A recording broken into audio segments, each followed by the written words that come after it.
Chapter 16. No Escape. Sasha and Michael ran for their already forfeited lives. The mist threatened to engulf them. The houses threatened to crush them. The monsters threatened to tear them apart. Contrary to Sasha's expectations, the people did not suffocate in this mist. Instead, they changed. Their bodies twisted, contorted, and distorted like the living statues at the spring. A cruel, sadistic twist of fate, mercilessly stripping them of their humanity instead of granting them a merciful death. If Sasha had been alone, she would have given up long ago.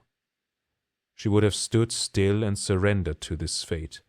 After all, with her blade arm, she was already one of these inhuman creatures. But she was not alone, and for Michael's sake she kept running.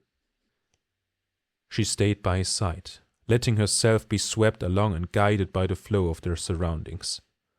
Runes that blocked the way, claws that struck at them, cracks in the ground that exhaled scarlet mist. It was impossible to orient themselves in this chaos. They simply ran in the direction with less danger. Only when they climbed a sunken staircase did Sasha realize where they were. The clear, starry sky above them seemed wilder and freer than it had in a long time. They had often climbed up here to the city wall to look at it. Now it was to be the last thing they saw in their far too short lives. There was no way forward or back. The path ahead had collapsed. Behind them, the mist was already creeping up the stairs. It was in this moment of breathless stillness that Sasha's locked-away feelings caught up with her. As if the night sky itself were collapsing and burying her under all its stars, she sank to her knees, pressed her wrapped arm to her chest, and surrendered to pain and tears. "This is all my fault," she stammered.